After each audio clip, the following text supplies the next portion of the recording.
বাদশা ও এক দরিদ্র কাঠুরের গল্প। এক দেশে এক দয়ালু বাদশা ছিলেন। একদিন তিনি ছদ্মবেশে শিকারে গিয়ে বনের মধ্যে পথ হারিয়ে ফেলেন। ক্ষুধা আর তৃষ্ণায় কাতর বাদশা শেষমেশ এক জীর্ণ কুটিরের দেখা পেলেন।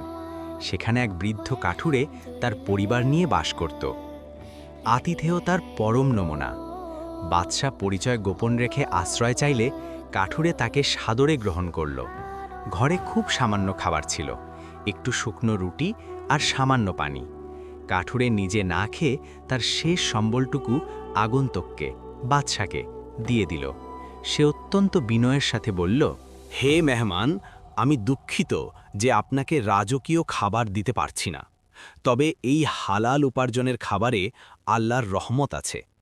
বাদশাহর কৃতজ্ঞতা। বাদশাহ কাঠুরের এই নিঃস্বার্থ আচরণে মুগ্ধ হলেন।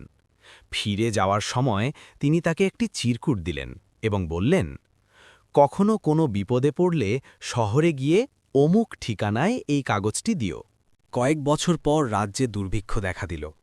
কাঠুরে খুব কষ্টে পড়ল। নিরুপায় হয়ে সে বাদশার দেওয়া সেই চিরকুট নিয়ে রাজপ্রাসাদে গেল। গিয়ে দেখল বাদশা জায়নামাজে বসে দুই হাত তুলে আল্লাহর কাছে কাঁদছেন এবং সাহায্য চাইছেন।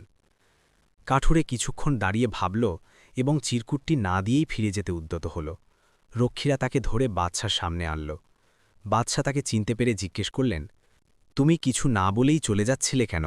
কাঠুরে বিনয়ের সাথে উত্তর দিল, আমি আপনার কাছে সাহায্য চাইতে এসেছিলাম, কিন্তু দেখলাম আপনি যার কাছে হাত পেতেছেন আল্লাহ, তিনিও তো আমারই রব।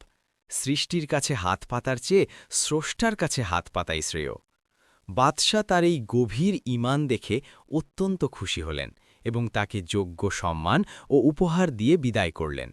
গল্পের মূল শিক্ষা: ১. তাওয়াক্কুল, অভাব বা বিপদে সরাসরি আল্লাহর সাহায্য চাওয়া উচিত। ২.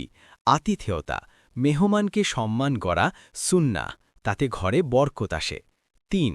হালাল রিজিক, অল্প হলেও হালাল উপার্জনের বরকত অপরিসীম।